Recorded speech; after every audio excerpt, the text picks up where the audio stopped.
Welcome to the show, everybody. Yeah, let's get my right microphone up here for the radio version. It's never the video version. That always comes out really good when I start the show. It's always the radio version that I have to deal with. Welcome to the show. It's Manic Monday, and it's a city council agenda review. Manic Monday. My cohort isn't here. Dave Wheeler couldn't make it in. So I'm here solo, going to go through it with you all. I can't wait. I love doing city council agenda reviews, and the city council meeting is tomorrow. It's on Tuesday, tomorrow, and it's at the Exchange. The $17 million Exchange, that's where it is. They're having the meeting there because they are refurbishing City Hall, and I would imagine they're redoing perhaps maybe they're doing the City Hall chambers too, council chambers. I don't know. Well, whatever they're doing there, it's been doing it for 3 meetings, so that's at least 2 months. Okay, so let's get right into this. But first, I want to get to my sponsors: Wild Bill's Auto Repair and Body Shop, Pete's Pizza on Victoria Avenue, Hamel Machine Company, and what the heck's the other one there? Come on, you got to give it to me. Niagara Parks Commission. Thanks, Bob. Like I have a producer here or something. And just in case you didn't know, Your City, Your Voice, Paul Caleb here, 4680Q Radio, downtown Niagara Falls, Ontario, Canada. And if you don't know anything, the one thing you do know is that we're getting into the fall and winter isn't that far away. Crappy weather where you don't want to break down in your car. So what do? You take your car to Wild Bill's Auto Repair and Body Shop. You say, Ken Hunter, my savior, check out my car and make sure it's running tip-top. I do not want to break down during any kind of bad weather and that, standing on the side of the road in the cold November rain. So what do? Pretty simple. I take it over to Ken. He goes through it with a fine-tooth comb, takes care of everything, makes sure it's all running all right. And at the end of the day, you're going to be happy. Your car's going to be happy. Everybody's going to be happy. Wild Bill's Auto Repair and Body Shop. Full body shop, by the way. Get your car wrecked, take it down to Ken. He'll send it back to you in showroom condition. You can't miss. On Oakwood Drive, next to the Kia dealership. Hey, take your car to Wild Bill. See Ken Hunter. Get it fixed. WildBillsHunter.ca is the website if you want to check it out. And while you're on the website, looking around, seeing all the beautiful work that Ken does at Wild Bill's Auto Repair and Body Shop, don't forget to go to the video and hit the subscribe button. We know that only about 40% of the people who actually watch the video and are subscribed to it. So come on, you got to subscribe. Get involved. We got an election coming up. Today's City Council Day. The only way to get involved is to know what's going on. You should know what's going on so that you can get out there and vote positively. Vote for change. You get the City Council you deserve.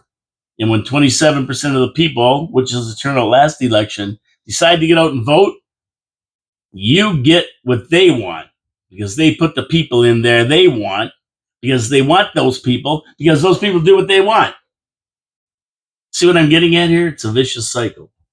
Don't screw it up. Get involved. Subscribe to the channel. And come on, let's get a big turnout this next election. Okay, getting right into the agenda. I have it right here. I always have it with me. Wheels usually has it on his little thing there, his little pad or whatever it's called. I take it and I print it. Okay, so we have "O Canada" being sung by Reese Patterson. Congratulations, Reese Patterson. I always like to see somebody up there singing it live. It really, really is nice to see that. Then we have the land acknowledgement and traditional Indigenous meeting opening. And we have the adoptions of the minutes from last meeting, disclosures of pecuniary interest. And these are just the preambles to the actual agenda. Pecuniary interest, if somebody has a conflict of interest with anything going on where they can make money or lose money or do anything with money, they're supposed to declare it. So that's what it's all about. And I always question a lot of this stuff, but hey, there it is. That's what they do. Mayor's reports announcement. This is usually who knows what. I'm sure he's going to talk about the barbecue where he's saying happy birthday to himself. And then the chicken dance, some bizarre dance. You would see somebody who's had a few too many wobbly pops dancing on the dance floor by themselves. He's up there with the band dancing. Sure, he'll talk about that. He's a real character, our mayor, real character down there. We got somebody down there, marketing guru, they say. Deputations, presentations, all, these are awards given out to certain teams and people who do good for the city.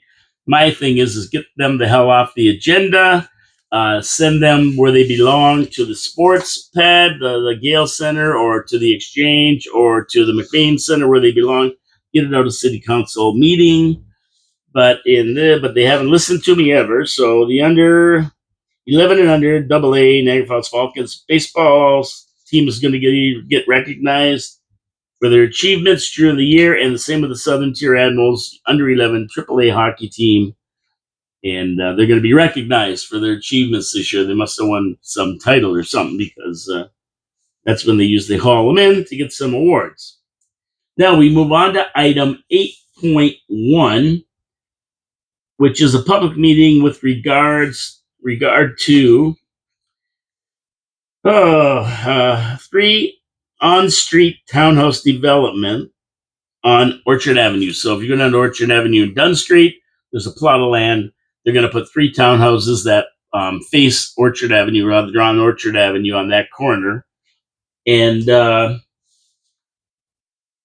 I think that I have read it through and I looked at it, and I don't see any reason for this to be turned down. It looks like they've got enough parking. I mean, they're going to have a garage and a driveway on each unit. One citizen was talking about density, and he also mentioned in that email another development that is in the proximity of this new one, and he's worried about the density. But I mean, they're going to build. I looked it up and I found out what it was, and just down where the old Niagara College site used to be, just down the street on Dunn Street from this is on the corner. It's kind of like a couple doors down. They're going to put a 30 townhouse development is going in there. So that's what he was talking about. And I looked at it, and I don't think 3 townhouses with 3 to 4 people each, 6 cars or something like that, I don't think it's going to jeopardize the density of that area as it stands. The townhouses look nice. They kind of fit with the neighborhood. They're residential places. They look like they're going to be pretty nice. I don't see a problem with it. If there's anybody else that disapproves of it, and there might be, that's fine. I mean, I have no problem with that neither. If somebody doesn't like the development, but I think it'll pass. I think it'll get through this one. So that's 8.1. And a comment from the residents. We'll see the presentation tomorrow. Check it out. See what the city council says. I'm sure they'll approve it. Staff said to approve it. The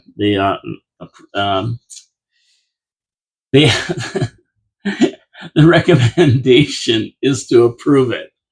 That's what I'm trying to say. But it's a Monday morning. Forgive me. Okay, number 9, we go right to reports. And that's the only planning matter. So what that means is it's probably going to be a pretty good meeting. It should be pretty short, to be honest with you. There's not a lot to go through here. I'm going to go through the main points, of course. You might want to watch that planning meeting, especially if you live in that area, to see what they do.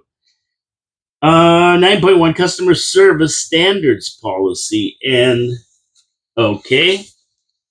And I can't say much except from what I know, using their telephone customer service, it was terrible. But as far as walking in the front door, I really don't have an experience with that.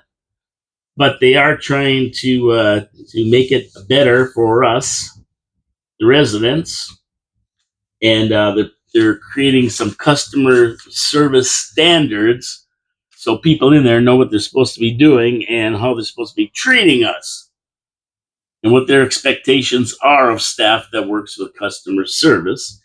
and how they're supposed to be doing it. So that should be good. We'll listen about that. I don't think it's going to be much about that. I mean, it's just council approve standards policy. They probably will, unless one of the counselors have something to ask about it or say about it. Number 9.2, as we move on, is the Garner West Secondary Plan Preferred Concept Plan. They're doing a presentation to show you how they want to develop the Garner West Secondary Plan, and there's a few options, a few different options of how they want to do it. I don't know if they're going to ask for public input on it. Whatever they're going to do with it. There's some options there. If you have anything to say about it, certainly say it. I didn't see them asking for anybody's opinion on it. So Chris Miller, Senior Project Manager, is going to do a presentation to council and have council endorse it. And I don't know which one they're going to choose. Maybe that'll come when the actual development is made. But they're just going to show them the options, and then maybe later on they can deal with it. And 9.3 is the Northwest Secondary Plan Preferred Concept Plan. And this is the same as the other one, only it's in a different area. This one is, I think, at the corner, if I'm not wrong, of Kaler Road and Mountain Road up that way, northwest. So we'll see what they do with that. I don't know. I don't know what they're going to do with that neither, but it's the same type of deal. There's going to be a presentation report. You can check it out. There may be people in the area of the Northwest or the Garner Road plans that have something to say. Might be at City Council doing a delegation about it. There are different options, so we'll see what happens with that. Didn't look like anything huge to me. There may be some councilors that have some recommendations, but basically it's just to endorse it. And of course, when the development starts, it'll have to be approved, going through the normal process for any kind of development. Number 9.4. Now, this is going to be a good one. 1769806 Ontario Limited, Pennico liquidation. Applicant John LaPena has come in and he's asking council to backdate an application for some grant fees. And basically he's saying that he would like them to backdate his application. He didn't get it in time for the development he's planning on Blackburn Parkway. And what he would like to do is be able to get grants from the Niagara Gateway CIP tax increment based grant program, which he didn't apply for at the right time. So he applied for it after the fact. They said, no, you applied for it late and we can't backdate it. And he's asking that council reconsider it and backdate it. Now, the region won't consider backdating it because the application did not follow procedure. It wasn't given to them on time. So this is going to be a good discussion. We'll see where it goes with this one. So he's back at City Council asking them to backdate this thing. Now, I understand the guy's building a big building. He's going to employ people. He's going to pay taxes. It meets all the requirements to receive the grant if it had been submitted on time, and it wasn't. So, I mean, we have rules about this kind of stuff, and we have dates when they have to be filed. So the problem becomes this: if they backdate this for him, then why have the date, the rule? You might as well throw it out the window, and then anybody can give in their application whenever they want. Even a year later, who cares? What's the difference? If you're not going to say no to this, then you might as well get rid of the rule. You don't stick to them, then why have them? And that's with a lot of things we see in the city, where these little rules are broken. And it's a precedent. The next guy who doesn't get it in time will say, oh, you gave it to this guy. Why can't I get it? So now you're starting to pick and choose who you're going to give it to. And that's why it's either no to everybody or yes to everybody. It's a bizarre thing here. So my thing is I would say no. And as far as I can see, it's a pretty big sum of money. It totals, from what I see, $678,000, which is 1 point on your taxes, right? That's a lot of money to be given away. A guy, I can understand why he's trying to get it. That's a lot of money. But at the end of the day, city council is going to have to decide: do we give it or don't we? This guy's pretty well known in town. He's been running La Pena Liquidation for a long time. A lot of people know him. Not sure if they would want, if all of city council is going to want to say no. So we're going to see who says no and who says yes. Me, if I was on city council, I'd say no. You didn't get it in time. I'm sorry, but we're not setting this precedent. But that's just me. That's just me. I'd save the taxpayers that money. And everybody said, well, no, it comes from the development, this blah, blah, blah, this fund. Yeah, but it's still money that isn't going to somewhere else, like maybe the Jawbreaker on Portage Road. I went down there the other night. It was a disaster.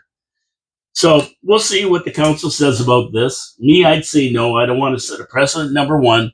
And I would warn them, and this is what the Penguins should warn them too, that if you allow this, you might as well throw the rule out the window, not have it, and just okay it whenever. That's me. If Dave was here, he might say something different. I don't know. That's just the way I see it. We'll see what council says. I've got a star beside this one because I want to see this discussed. Item 9.5 as we move on. Fee waiver applications. Now, I've stated my case about this many times. And there's some submissions for September, and they have like $50,000 or $55,000 city council to give away to different organizations that want things waived, fees for the arena, fees for closing the streets down. They give about 50, 55,000. Now they spent most of the money. They don't have a lot left in the budget.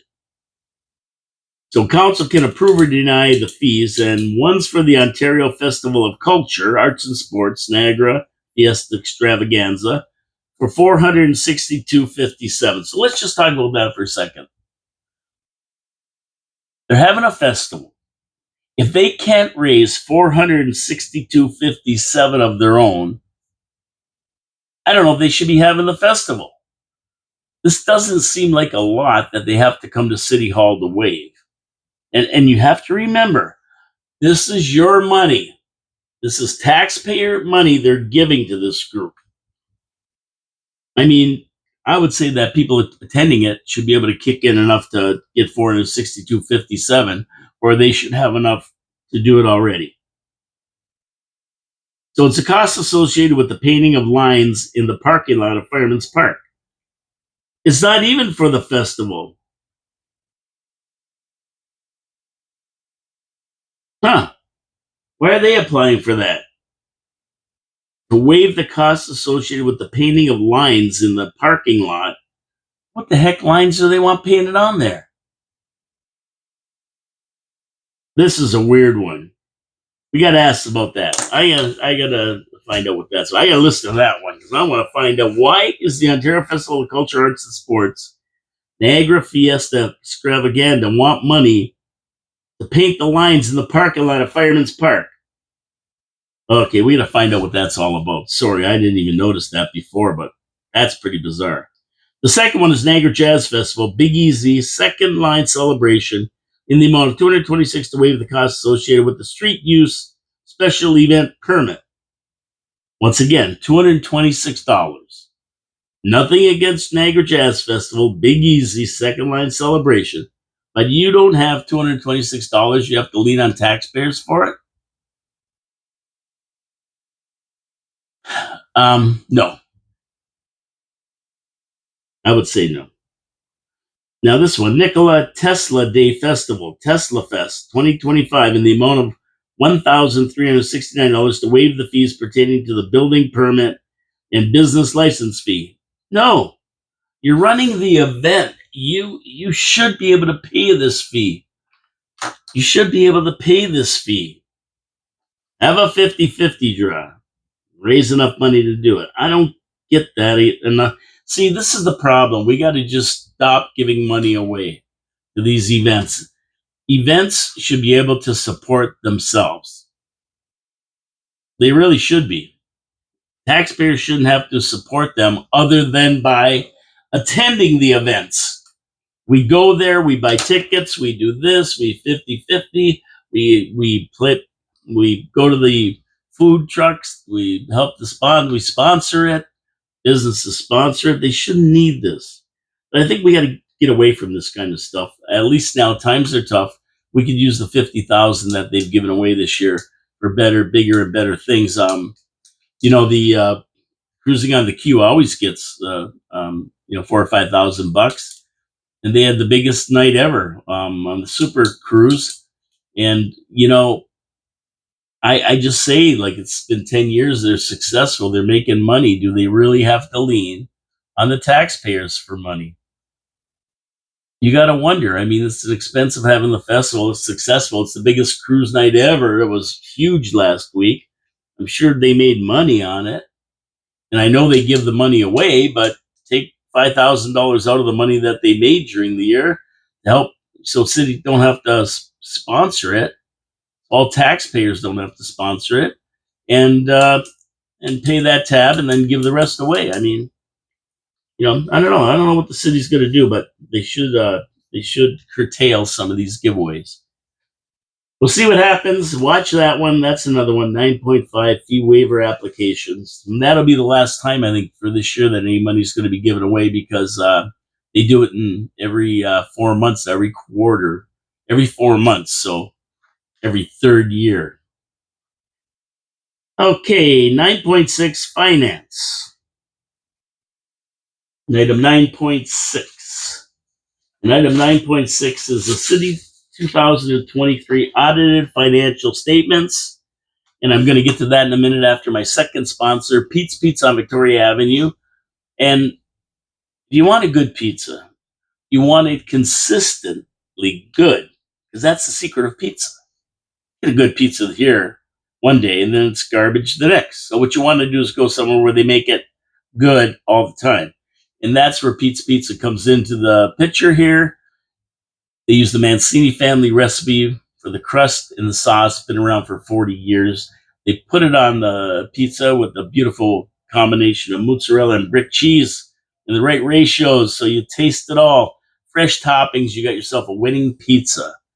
And they do it right over there. They know how to cook it perfect. Now, they're not a one-hit wonder, though. I mean, hey, you want some great poutine? There you go.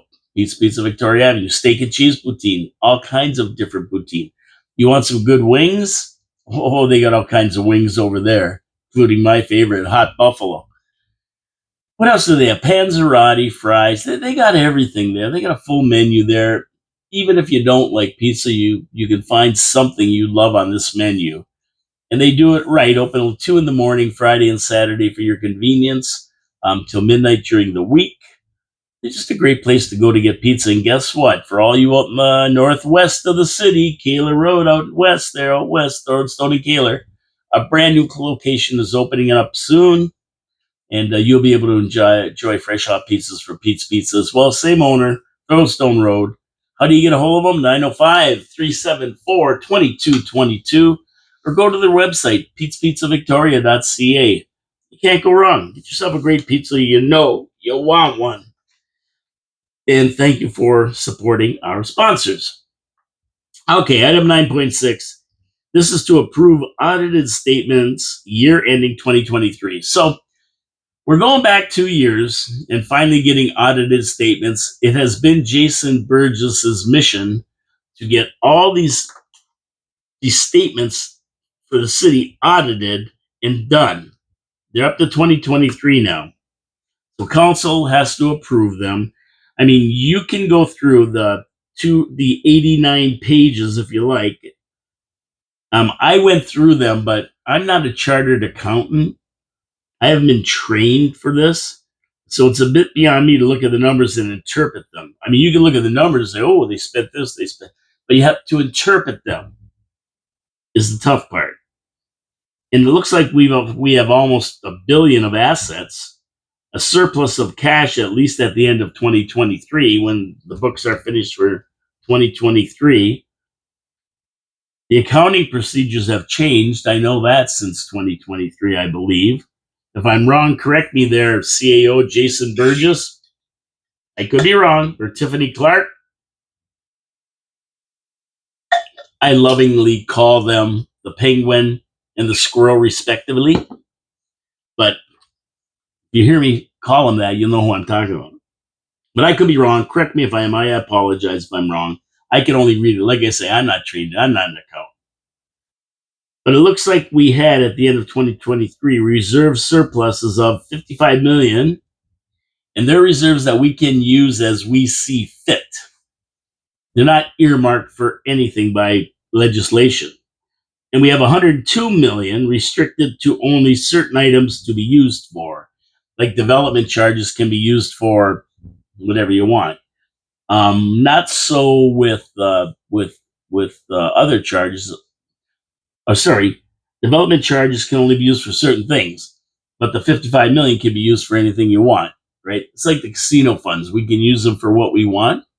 Now, city council has made a list of rules that they go by to disperse the 20 million we get from the casino every year. But they're just rules they made up. They can be used, that money can be used for anything. Right? But the ones that are legislated by the province, development charges, I believe are legislated by the province as to what they can be used for, and other money that we have is like that. So 55 million we can use as we see fit, 102 million restricted to only certain items that we can use them for, roads and stuff. Now, if I'm wrong, correct me, please. This is the way I interpret it.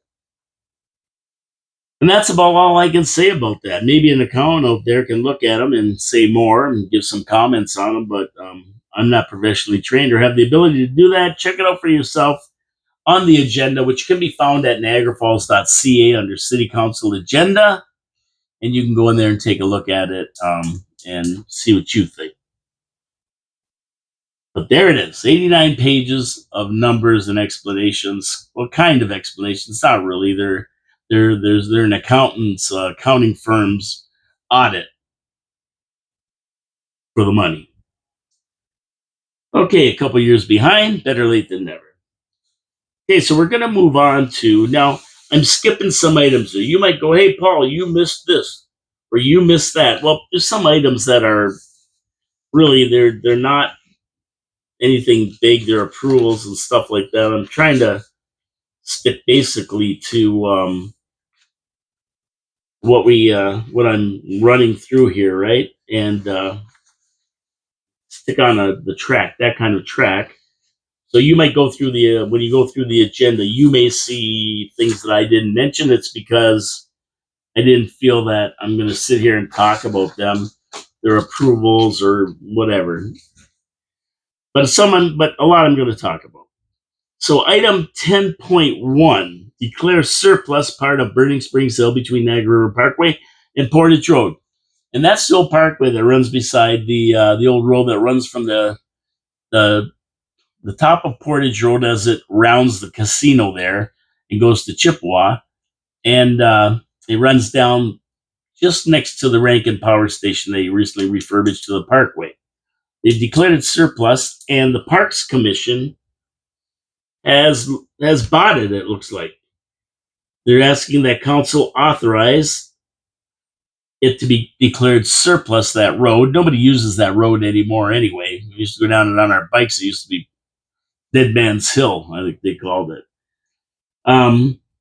But they're authorizing it to be declared surplus, and they get an appraisal of the land to give notice to the public of proposed sale. That's what they usually do. They're asking to dispense of that, and they authorize the lands to be transferred to the Niagara Parks Commission for nominal consideration. Okay, so they're going to sell it to the Parks Commission. They want to dispense with having to put a public notice up there that it's for sale, and this makes perfect sense. This makes perfect sense. And at some point, personally, what I would like to see happen here is some kind of beautiful little parkway, cut it off at the casino and the Portage Road off at the casino and the Incline Railway, and make that some kind of a parkway, maybe with some parking or something there with access to go down the park as another access from Marineland Parkway down the park. They got a road that runs through there in front of Mount Carmel, and that there's a lot of opportunity to do some stuff in there. And I know there's a couple of big hotels that are going to be built there. So to have almost more of a service road to get down there than a road that goes through and up behind the casino there and up to Fallsview Boulevard and over to Main Street and all that, Stanley Avenue. Cut it off, make it a nice parkway, service road, in and out, and really, really do it nice as another access down the park or whatever the Parks Commission wants to do with it. But I can envision that being done. I never heard anything about it. I'm just making it up as we go here. But I think the Parks Commission might want to develop that, and in conjunction with businesses. There's 2 towers that are supposed to go up along there, hotel, condo type of thing. So we'll see how that's developed, but I think it's a great idea, and they're going to probably approve it. And they want to authorize the CAO, which is Jason Burgess, the Penguin, and city solicitor, who is, I have no idea what her name is, but we do have a city solicitor to okay this project. Okay, as we move along, and I don't see anything wrong with it, they'll approve it. And as we move along, we have something called At Your Service Niagara implementation update. You can listen to what they have to say. It's being received as information. That's 10.2. And then we move on to communications and comments of the city clerk. And what do we got here? Oh, boy. Proclamation request, wrongful conviction day. And, when I saw this, I go, what? I mean, we've just been watching this whole thing kind of play out in the last 3 months. And I'm going, is this put in here on purpose? Did somebody solicit these people to come in and ask for this day? And of course, the way I'm thinking about it is like the Mike Strange case, of course, right? He maintains it's wrongful conviction, and innocent until proven guilty. And then I thought, well, this is another way for him to segue into a little speech. But no, it's all legit. I checked it out. This has been declared for the last 5 or 6 years. They come back every year. October 2nd this year is the date. Thursday, October 2nd. So they're asking City Hall to proclaim wrongful conviction day, to illuminate the City Hall in yellow to recognize this day. It's legit, everybody. Don't be like me. I had some crazy thoughts about it. No, it's legit. It's been going on for 6 years, and they'll probably okay that. I'm hoping that a particular counselor don't get up and talk about it, because a lot of times these are prompts, and we hear a little diatribe about things. To be totally honest, so this time maybe not. I don't think we're gonna. But if anybody's thinking like I did that it's just some kind of made up thing, no, it's legit. They come back. This is the 5th or 6th day. So they want to they recommend that they proclaim it October 2nd, wrongful conviction day. 11.2 Fire Prevention Week 2025. Yes, with the request to proclaim the week of October 5th and 11th Fire Prevention Week. That'll go through like nothing. and it'll be fine. Okay, that's all the communications and proclamations we have here. So we're going to move on to item 12, communications and comments of the city clerk. And I really don't have a lot to say. You can read the correspondence from Enbridge, and they've sent this to municipalities, Enbridge, the gas company, of course. They sent this to municipalities across Ontario and inviting them to participate in Ontario Ministry of Energy and Mines consultation on the future of community natural gas expansion. And of course, all the left-wing kooks, right? They want to get rid of natural gas and gasoline and everything and have windmills and solar farms and whatever. So there was a big to-do about a year ago, maybe it was 6-8 months ago, from about the what's going on with this. So Enbridge and other natural gas suppliers are really taking it to the streets to make their case for natural gas. And you remember all the left-wing kooks, they wanted to get rid of gas stoves, no more gas stoves. Every Italian was going crazy, including me, because I only run by gas. I run gas stove. I don't run the electric. It's all gas. Heating gas, hot water gas, dryer gas, stove gas. Everything's gas. They want to get rid of it. Make everything electric because it pollutes and just nonsense. But anyway, probably something to do with that. You got to read the draft letters and that kind of thing. So they're saying receive for information, so they will receive it and file it. There may be some comments. I doubt it. That's just going to fly. Second one is the Q2 statistics for the Niagara Transit Commission. I think I said I wasn't sure what to make out of this expensive proposition for taxpayers. I know that we get screwed real bad. But what I read is ridership is down 12.7%. So that's not good. And they're given many reasons.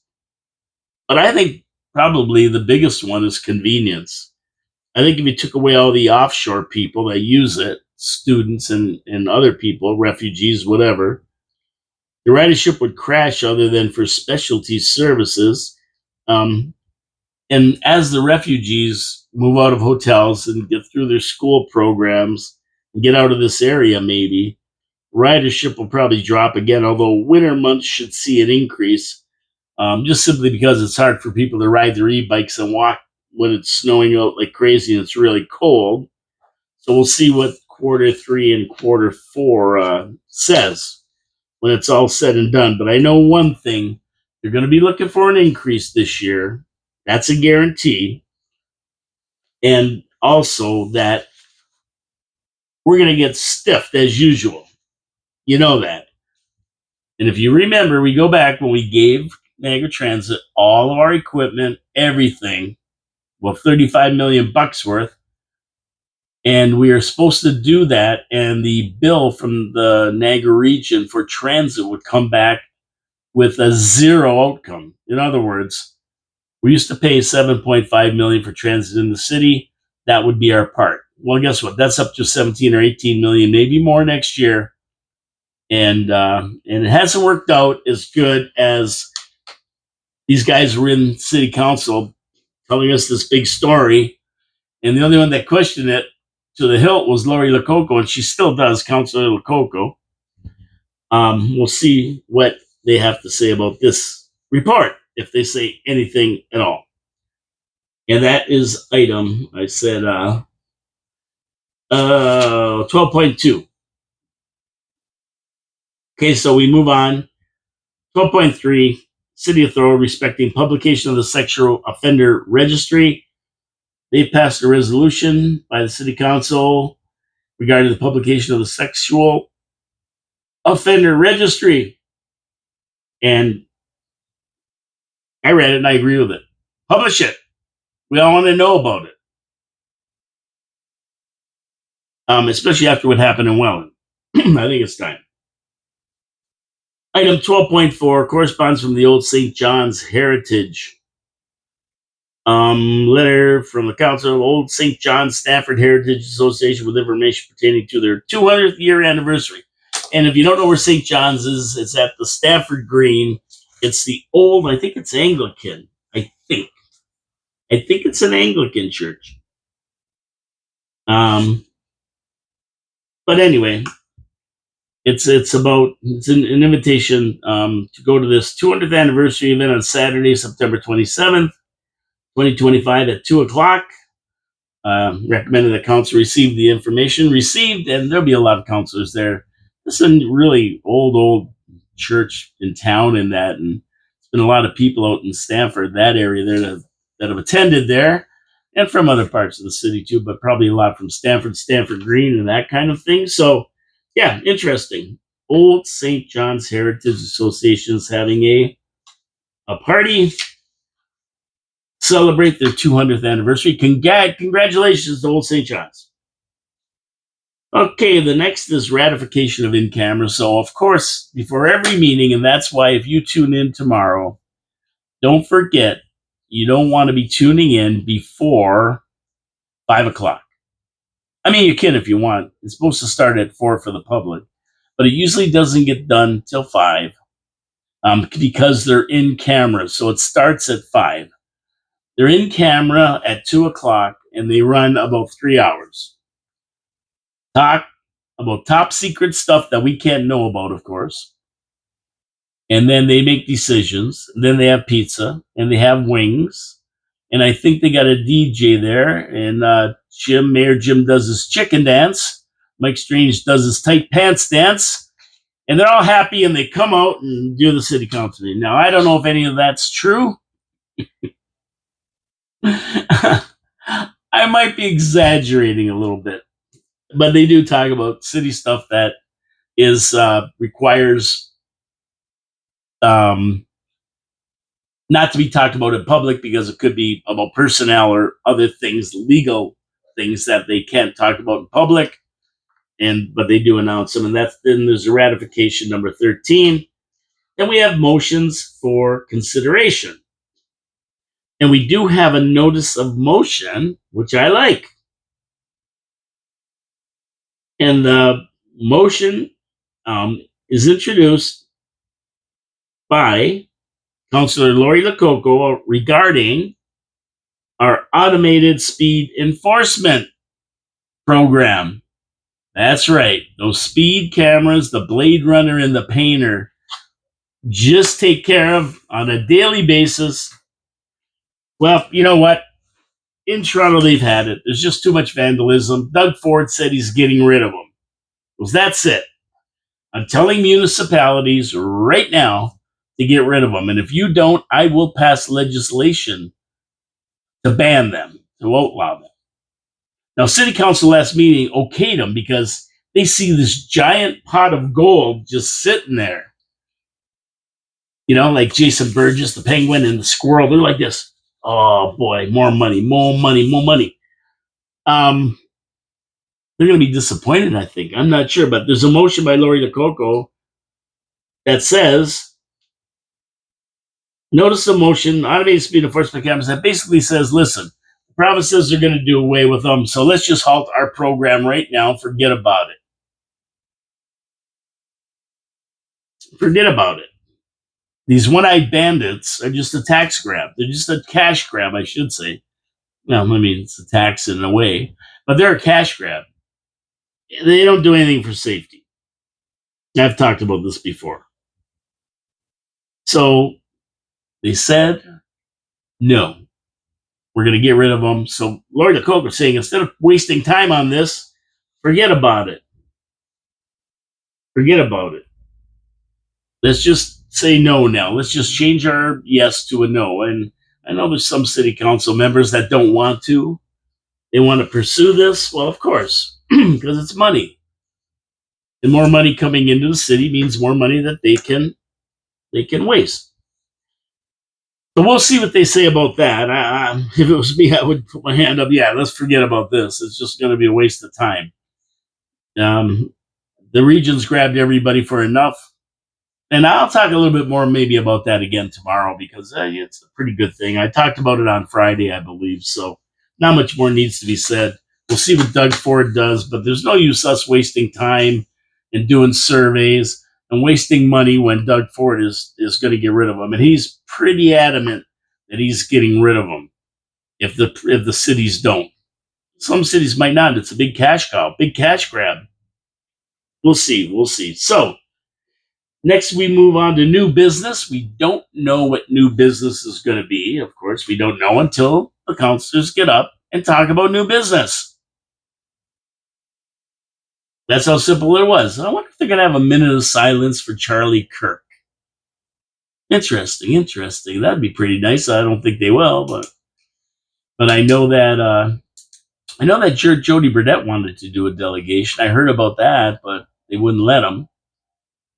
And yeah, there's a lot going on right now. There's integrity commission complaints, and Jody Burdett wants to get up there and delegate, and I can't remember what it's about, but I'll talk about that tomorrow probably, and we'll get into that. But new business, we'll see if anybody has any new business. I don't know if they will. I can't predict if they will or not. I don't know. But I know one thing. They don't put it on here before they do it, so we can't talk about it. Okay, I got to get to my third sponsor, Hamel Machine Company. And, we talk about development in the city. We talk about attracting industry, so we're not a one-hit wonder with tourism. And when industry does move into a city, they look for really good machine shops to work with. Why? Because time is money. When they break down, they need somebody they can turn to, they can depend on to help them fix the problem. And if possible, not only fix it, but make the machine work more efficient. And that's what Hamel Machine does. And they've been here in Niagara Falls since 1948 doing that. That's why they're the premier machine company in Niagara Falls, Hamel Machine. Now, when they go look at a machine, they have the staff, they have the technology, they have the innovation experience to be able to make the machine better and make it more efficient, like I said. And they do that for the wine industry, for the agricultural product industry, and for the any kind of industry, dairy product industry, Rich Products in Fort Erie. They do it for all different kinds of industries. They have 3D printers that can print parts. They have water jet cutters that can cut parts out. They have machines. They can do machining. They have the technicians. They have the technology to be able to do whatever an industry needs. And, industry can't wait for parts coming from Taiwan and China and Japan and Germany and Europe and South America. Wherever they're made today, they're made all over the world. So they go to Hamel and say, hey, Bob, can you help us out? And Bob does. But you know what? They haven't forgot about us. You need back gates for your backyard? Hey, give Hamel Machine Shop a call. They can fabricate them and design them and get them made for you. Beautiful work, too. Whatever you need, you shear a pin on your snowblower, you need a fix, hey, they can help you out. Hamel Machine Company, been around since 1948. HamelMachine.ca. Go check them out. It'll blow your mind, the beautiful work they do. And they're great corporate citizens who sponsor the show and sponsor a lot of events in the city. They're good people. Support our sponsors because they support the show. Okay. And this is going to be a short meeting. This shouldn't be a long meeting tomorrow. I mean, once they get in the thing, I don't think they're going to go past about 8 o'clock with this. This is pretty compact. I mean, I'm going to be doing it in an hour, and I'm going through almost every point. Okay, the bylaws, these are just bylaws that have to be ratified. And you've seen these pop up at council before. They've already talked about them. They probably already okayed them. And they're just doing it for the last time before they become law or whatever you want to call it. No, the first one, a bylaw for the adoption of amendment number 187 to the City of Niagara Falls Plan, OPA. That's the Dunn Street thing we talked about today. That project. And, well, actually, no, that's the one we talked about it. That's the Niagara College one with the 30 townhouse units going into that space. That's that one, I believe. And then a bylaw to amend bylaw 79-200 to permit the construction of 3 on-street townhouses. That's the one that's before council tonight. Oh, that's the same one. Okay, they're the same one. Sorry about that. They're both the same. They just put them in two separate bylaw amendments. And then a bylaw to provide for the adoption of Amendment Number 185, the City of Niagara Falls Official Plan. Bentley Common, we talked about that. That's the one on Main Street where they want to take them all and make them into vacation rental units. They said yes. I believe last week they said yes, so that'll be finalized right there. And 2025-111, a bylaw to amend bylaw number 79-200, permit vacation rental units for those lands. That's the same place, Bentley Commons. That's that one we talked about. 2025, a bylaw to amend bylaw number thing for housekeeping purposes to remove any reference to bylaw number 1998-183, housekeeping bylaw to remove any reference to that bylaw, which I have no idea what that bylaw is. They'll okay that. I don't see any talks about any of this stuff. It'll just be a blanket one unless somebody wants to pull it for some reason. 2025-113, and I'm going to get to that one as we get through all this. But I got to get to my fourth sponsor, Niagara Parks Commission. And you know, whenever you live in a city like Niagara Falls, you take a lot of the beauty of it for granted, and a lot of our beauty rests at the bottom of Clifton Hill and the Niagara Parks Commission. They are the custodians for 32 miles of some of the most beautiful parkland in the world. And it stretches from Lake Ontario to Lake Erie, Niagara-on-the-Lake to Fort Erie, and they take care of it all. They take care of it all. Amazing what they've done. And the centerpiece of this beautiful parkland with flowers and everything is the Niagara Falls themselves, one of the 7 natural wonders of the world. It's a spectacular sight to see, and us in the city, we just don't go see it enough, but we should, because they have specials for us and they do things for us. Now, they don't just want you to look at the falls. They built history around the falls themselves, including the Rankin Power Station, where you can go in and see an early 1900s power station that delivered power to the Northeast in Canada. You can go see how it worked. Go through the waste tunnels right to the brink of the river. Scenic tunnels take you to the edge of Niagara Falls. It's right there pouring down in front of you. Spanish Aero car that runs over the whirlpool where the river takes a turn to Niagara-on-the-Lake and creates a huge whirlpool. They have a zip line that runs across in front of the face of the American Falls right towards the Horseshoe Falls, the Canadian Falls, they call it. They have so many different attractions down there, and they have world-class restaurants to boot, as well as passes to go to all the attractions. Go see the Butterfly Conservatory. Butterflies from all over the world. The School of Horticulture, plants from all over the world you would normally not see. It's amazing what the Niagara Parks Commission does, and they're inviting you to go down and see it. There's attractions passes, parking passes. It is amazing. It really is. And I'm guilty. I don't go down there as much as I should. I should go down there. Now they're getting ready to open up the old Toronto Power Station, a new boutique hotel, an art gallery, all kinds of stuff going on. The Parks is working on all kinds of things. And their biggest and latest attraction that just opened at the end of August, Niagara Takes Flight. They take you on an immersive journey from Niagara-on-the-Lake to Fort Erie, up the Niagara River, power stations, history, the falls themselves, up over the falls, down the river, War of 1812, you name it, it's there. It is totally amazing, mind-blowing, $25 million new attraction just opened. And you got to go see it. Niagara Parks Commission, support our sponsors. They support the city. NiagaraParks.com is where you go to go see everything they offer. Don't miss it if you're in town. And if you live here, you shouldn't miss it either. Support our sponsors. They support the city. Okay, let's move on to these bylaws. 2025-113, a bylaw to appoint city employees, agents, and third parties for the enforcement of provincial or municipal laws. And they're talking about bylaws. And that's normal. They get people who work for the city to become bylaw officers. They send them around to take care of things that aren't being done the way they're supposed to be done in the city. They should send a bylaw officer to the meteor crater to get rid of the noxious weeds. So they should do. But they take care of all that kind of stuff. So they're appointing some city employees, agents, and third parties.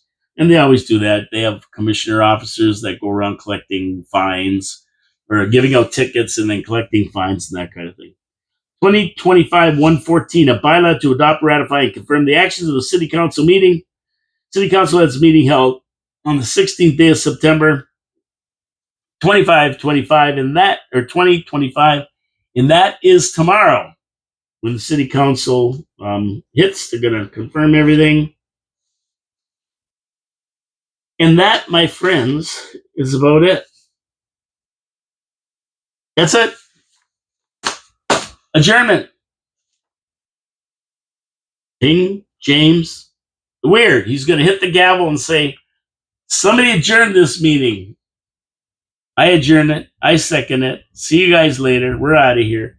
And that's that. So that's your meeting. The highlights of the meeting. If you want to watch anything, watch that. That's when I want to watch. I'm really going to be watching. Well, the public meetings should be good for the planning, of course. They're always good. But the 9.4 retroactive gateway improvement plan, applicant John LaPena, that's going to be a good one. The other one's going to be a good one is the one about the fee waiver applications. I don't think anybody's going to say anything about them. We'll see if there's any discussion.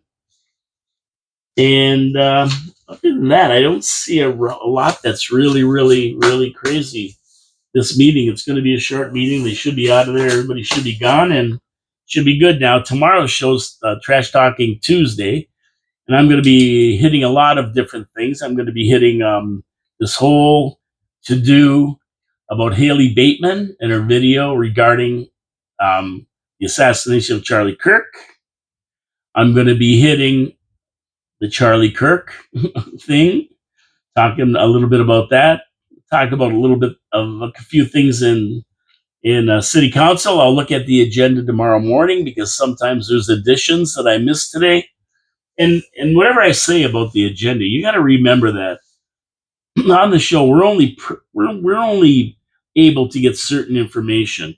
We see the information here. I don't have access to a lot of these people who could explain things further. I'm not a city councilor.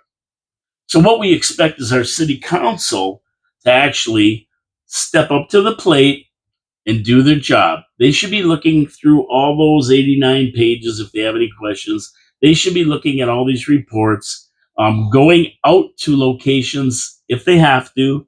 Google Earth is pretty good. You can get there and look at it through Google Earth and Google Maps. So that's a good thing. But if they want to basically get a real feel for it on their own, they can go out there and look at these properties that are being developed and what's going on.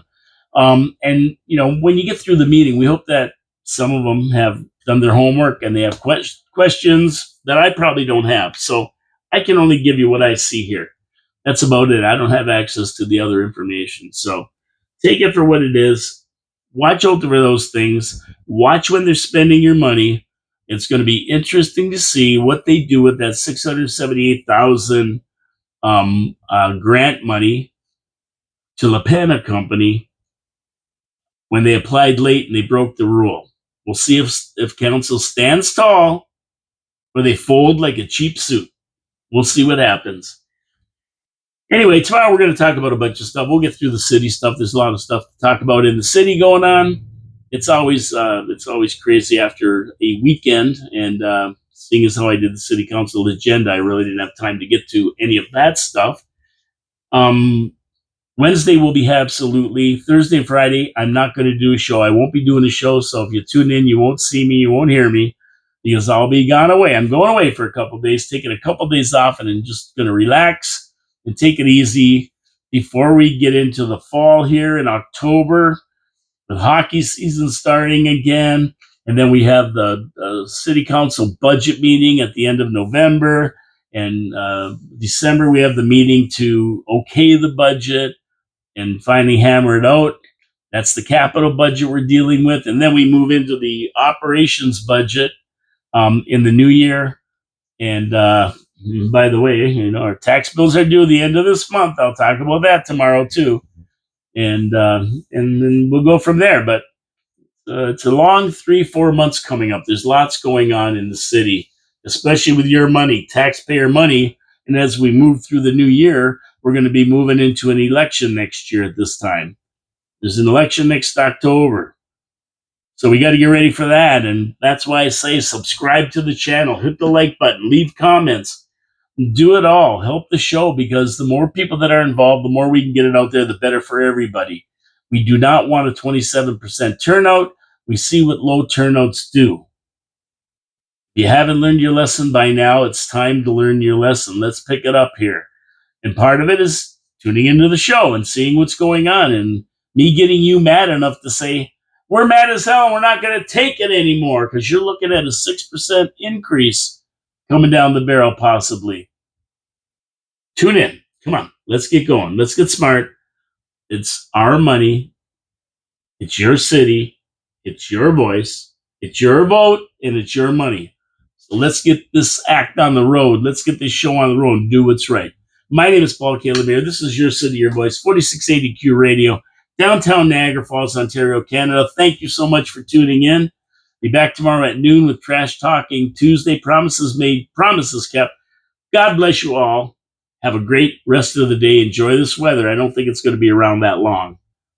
Have a great day, everyone. Take care.